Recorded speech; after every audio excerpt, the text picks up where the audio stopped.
A primeira lembrança que me vem quando penso em solidão não é um quarto vazio, nem o som abafado do silêncio que se arrasta pelas paredes. É um cheiro. O cheiro agridoce de chuva batendo no asfalto quente, naquela tarde em que percebi que algo dentro de mim estava se rompendo. Era começo de setembro, e eu voltava para casa depois de um dia no trabalho em que ninguém parecia notar minha presença. Era como se eu estivesse ali apenas para preencher um espaço, como uma peça esquecida de um quebra-cabeça que ninguém mais se importava em terminar. Enquanto caminhava, a chuva fina se transformou em tempestade, e a sensação de estar perdida, não apenas na rua, mas dentro de mim, ficou cada vez mais evidente. Lembro-me de ter parado na esquina da Rua Mendes, observando as poças que se formavam, e, pela primeira vez em muito tempo, senti vontade de chorar. Não por um motivo específico, mas por todos os motivos acumulados que eu havia ignorado por meses. Meu nome é Helena. E está a história de como a solidão me quebrou, me reconstruiu e, finalmente, me mostrou quem eu realmente era. Eu sempre fui uma pessoa cercada por outras. Amigas desde o colégio, colegas de trabalho sempre atarefadas, uma família barulhenta e carinhosa. Ainda assim, havia algo que me escapava, algo silencioso que se escondia no fundo das minhas conversas, nos intervalos entre uma risada e outra. Eu fingia que estava tudo bem, mas carregava comigo a suspeita constante de que eu não me encaixava completamente em lugar nenhum. Eu era como uma visitante temporária em todos os ambientes que frequentava, como se estivesse sempre prestes a me despedir mesmo antes de chegar. A vida seguia seu fluxo previsível até que vieram as mudanças, daquelas que não pedem permissão. Primeiro, minha melhor amiga, Luísa, se mudou para o interior com um novo namorado. Depois, minha mãe foi diagnosticada com um problema cardíaco que exigia cuidados contínuos, e minhas visitas passaram a ser mais frequentes, porém emocionalmente desgastantes. E finalmente, no trabalho, minha equipe foi reestruturada, e eu me vi isolada em um setor onde ninguém conversava muito. Foi nesse período que a solidão começou a se infiltrar em tudo.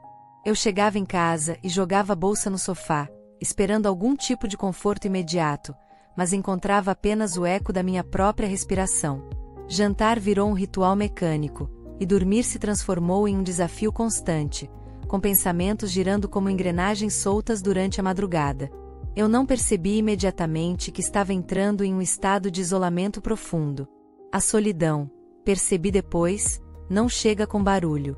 Ela se instala devagar, como poeira acumulando nos cantos da casa. Num dia você vê um pouco, no outro mais, até perceber que tudo está coberto. Foi numa dessas noites insones que recebi uma mensagem inesperada de um número desconhecido. O texto dizia apenas: Helena, soube do que aconteceu com sua mãe. Espero que esteja bem. Daniel.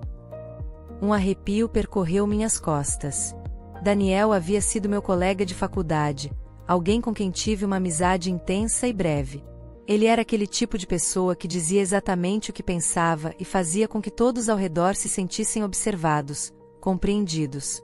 Mas nossa amizade terminou de maneira abrupta quando ele decidiu mudar de país sem aviso prévio. E agora, anos depois, surgia assim, como um fantasma do passado. Minha resposta foi curta: obrigada. Estou lidando com tudo como posso. Ele não respondeu de imediato, o que me deixou desconfortavelmente consciente da minha expectativa. Eu não queria admitir, mas parte de mim ansiava por alguma conexão, qualquer coisa que quebrasse o vazio que eu sentia dentro de casa. Quando Daniel finalmente respondeu, era uma mensagem simples, perguntando se eu estava dormindo bem. Eu poderia ter mentido, mas, pela primeira vez em meses, fui honesta. Falei da insônia, do trabalho, do peso que eu carregava. E ele leu tudo. Não desviou. Não minimizou. As conversas começaram a se tornar rotina. No início pareciam pequenas pausas no meu dia caótico, mas com o tempo se transformaram em algo maior, quase um refúgio. O problema é que a presença dele, ainda que distante, começou a virar uma espécie de muleta emocional. Eu me pegava sempre esperando por mais mensagens, por mais sinais de que eu não estava completamente perdida. Até que um dia ele sumiu. Nenhuma mensagem. Nenhuma explicação. E foi aí que tudo desabou. A sensação foi física. Como se alguém tivesse puxado o tapete emocional que eu vinha tentando organizar. Eu me senti ingênua, como se tivesse depositado toda a esperança em alguém que nunca prometeu me salvar. E pela primeira vez, percebi o quanto estava quebrada por dentro. Eu parei de sair, abandonei meus hobbies e me deixei levar pela mecânica monótona do dia a dia. O silêncio em casa parecia mais pesado. Eu sentia a presença da ausência, se é que isso faz sentido. Era como carregar um fantasma nos ombros. Mas foi nesse ponto de ruptura que algo inesperado aconteceu. Certa noite, após um dia particularmente exaustivo no hospital com minha mãe, voltei para casa e me olhei no espelho por longos minutos.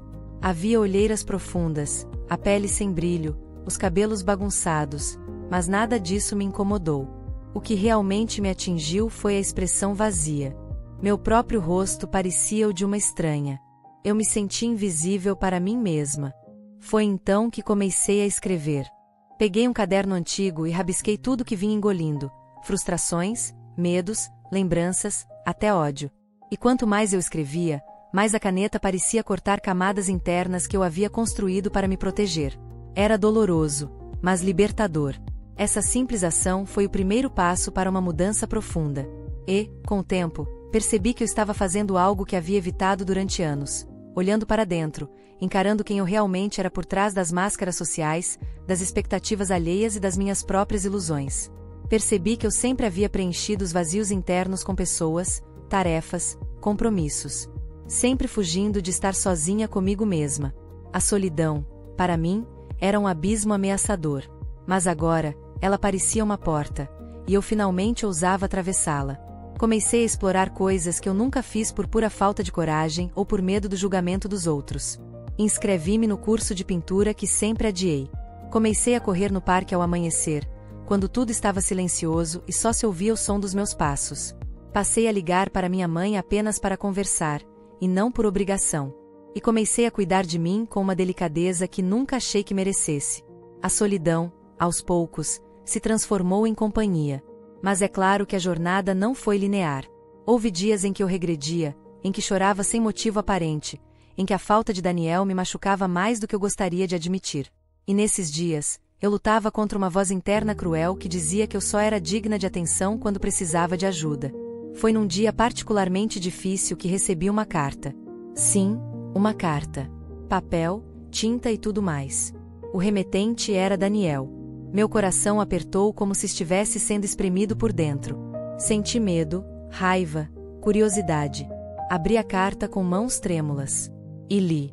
Ele explicava que havia desaparecido porque estava passando por um momento pessoal muito complicado, algo envolvendo a perda do pai, e que não soube lidar com a própria dor. Falou que se afastou porque não queria transformar nossa amizade em um depósito de traumas. Que admirava a força que sempre viu em mim, ironicamente, uma força que eu mesma não reconhecia na época, e que não queria me sobrecarregar com seus pesos. Eu respirei fundo. Pela primeira vez, entendi algo sobre ele que nunca havia percebido. Daniel também tinha suas sombras, seus medos, seus vazios. Ele não era um salvador, nem um vilão. Era apenas humano. Mas o mais inesperado não foi a carta. Foi minha reação. Eu não senti aquela dependência emocional avassaladora de antes. Não senti desespero para responder. Não senti necessidade de preencher lacunas com ele. Em vez disso, senti gratidão e um estranho senso de encerramento. Eu havia mudado. E talvez a maior prova disso tenha acontecido quando, semanas depois, Daniel voltou a me enviar mensagens. Mas dessa vez eu não deixei que ele ocupasse o lugar de centro da minha vida. Conversamos, sim, mas eu estava diferente. Eu sabia que minha estabilidade não dependia mais dele, nem de ninguém.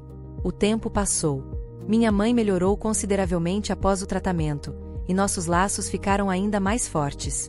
No trabalho, tomei coragem para pedir transferência para uma área mais alinhada com minhas habilidades. E fui aceita. Comecei a fazer novas amizades, mas dessa vez sem tentar me moldar expectativas imaginárias. Apenas sendo eu mesma, ou, melhor dizendo, sendo a versão de mim que finalmente estava descobrindo. Foi durante uma caminhada no parque, num fim de tarde alaranjado, que percebi o que havia realmente acontecido. A solidão não tinha me destruído. Ela tinha me mostrado as rachaduras da minha alma, os medos que eu escondia, as feridas que eu ignorava. E me obrigou a cuidar de todas elas com as próprias mãos. A solidão me mostrou que eu sempre fui suficiente. Que eu sempre tive dentro de mim tudo o que buscava desesperadamente nos outros. E que a mulher que eu via hoje no espelho, mais forte, mais sensível, mais consciente, só surgiu porque eu tive coragem de olhar para dentro, mesmo quando tudo parecia escuro demais. A solidão me fez ver quem eu realmente era. E isso mudou tudo.